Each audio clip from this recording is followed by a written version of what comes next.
राज्याच्या अन्न व नागरी पुरवठा विभागाचे अतिरिक्त मुख्य सचिव अनिल डिग्गीकर यांनी व्हिडिओ कॉन्फरन्सद्वारे गॅस पाईपलाईन कामाचा आढावा घेतला।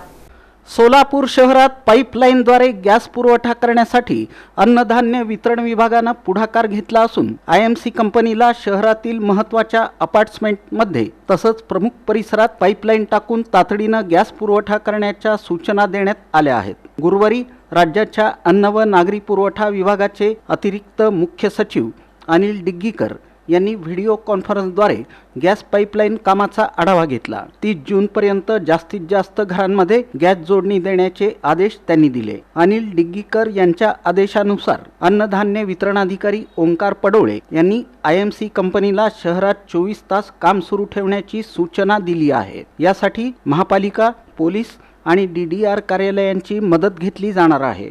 शहरातील महत्त्वाच्या अपार्टमेंट्स तसंच मध्यवर्ती भागातील निवासी परिसरात पाईपलाईन टाकून गॅस जोडणी देण्यासाठी विभागाने पुढाकार घेतला आहे।